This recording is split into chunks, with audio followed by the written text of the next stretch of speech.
আপনার ইউটিউব অ্যাপটি বারবার ক্র্যাশ করার পেছনে মূল কারণ হচ্ছে অ্যাপটি বেশি লোড নিতে পারছে না, মানে অনেকগুলো কাজ একসাথে করছে তাই বারবার ক্র্যাশ হচ্ছে।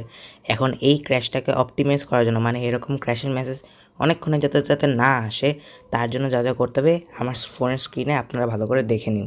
তো প্রথমে আপনার প্লে স্টোরে ঢুকতে হবে। প্লে স্টোরে আসার পরে আপনার সার্চ দিতে হবে ইউটিউব। দেখতে পাচ্ছেন এসে পড়েছে। ইউটিউবের এই অফিসিয়াল অ্যাপটির উপর প্রেস করবেন। এখানে আনইনস্টল দেখাচ্ছে। এই ক্র্যাশিং সমস্যা কিন্তু আপনার মূল ভার্সনটার। তো আপনি আনইনস্টল করে ভার্সনটাকে খালি রিমুভ করবেন। এই যে do you want to uninstall all updates to this Android system app, আপনি আনইনস্টল দিবেন। আপনার কোনো অ্যাকাউন্ট চলে যাবে না। এরকম আসার পরে আবার আপডেট আসবে, আবার আপডেটে প্রেস করবেন। এটা যখন একবার আপডেট হয়ে নেবে তখন অ্যাপটি পুরো ব্র্যান্ড নিউ হয়ে যাবে, আর আপনার অ্যাকাউন্ট বলেন, সাবস্ক্রিপশন বলেন, কিচ্ছু রিমুভ হবে না।